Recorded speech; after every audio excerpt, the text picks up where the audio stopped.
চিৰাঙৰ নীলিবাৰীত অনুষ্ঠিত হয় বিপিএফৰ কেন্দ্ৰীয় কাৰ্যনিৰ্বাহক সভা। আগন্তুক 2025ত অনুষ্ঠিত হ'বলগীয়া পঞ্চায়ত আৰু বিটিচিৰ পৰিষদীয় নিৰ্বাচন সন্দৰ্ভত আলোচনা কৰা হয় এই কাৰ্যনিৰ্বাহকত। বিটিচিৰ পৰিষদীয় নিৰ্বাচনত বিপিএফ দলে অকলে নিৰ্বাচনী যুঁজত অৱতীৰ্ণ হ'ব বুলি ঘোষণা হাগ্ৰামা মহিলাৰ। আন দলে মিত্ৰতাৰ বাবে আগবাঢ়ি আহিলে সেয়া বিপিএফ দলে সিদ্ধান্ত ল'ব বুলিও ঘোষণা কৰে হাগ্ৰামা মহিলাৰীয়ে। প্ৰাৰ্থিত্ব প্ৰত্যাশীসকলে আজিৰে পৰা আবেদন কৰিব পাৰিব টিকটৰ বাবে। 2 লাখ টকাৰ চেক লৈ আবেদন কৰাৰ আহ্বান হাগ্ৰামা মহিলাৰীৰ। বিটিচিৰ পৰিষদীয় নিৰ্বাচনত বিপিএফ দলৰ মূল ইছ্যু প্ৰমোদ বড়ো হটাও বিটিচি বচাও বুলিও মন্তব্য কৰে বিপিএফৰ সভাপতিগৰাকীয়ে। আনহাতে গোসাইগড় ঘটনাক লৈ মন্তব্য কৰে হাগ্ৰামা মহিলাৰীয়ে।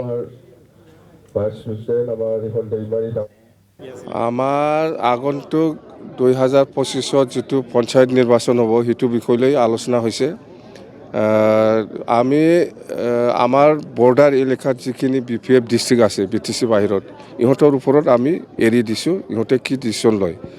আৰু একটাটো হ'ল 2025ৰ যিটো বিটিচি নিৰ্বাচন হ'ব, ইয়াত আজি আকৌ আলোচনা হৈছে যে আমি নিজাববীয়াকৈ ইলেকশ্যন খেলিম, কোনো দলৰ লগত মিত্ৰতা নকৰিব।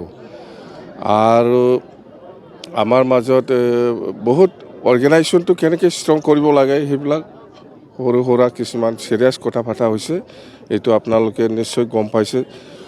আৰু আমাৰ যিটো 2025ৰ যিটো বিটিচি নিৰ্বাচনৰ যিটো কেণ্ডিডেট, এইটো আমি অতি সোনকালে ঠিক কৰিম বুলি আজি আলোচনা হৈছে। আৰু যোনে যোনে খেলিব ইচ্ছা আছে অহাকালিৰ পৰাই টিকেটটো বিচাৰিব পাৰিব। আৰু ফিজটো 2 লাখ চেকত দিব লাগিব। এইটো কেছ টকা নহয়, বাই চেক আমাৰ দলত মানে ডনেশ্যন দিব লাগে যোনে যোনে কেণ্ডিডেট বিচাৰিছে।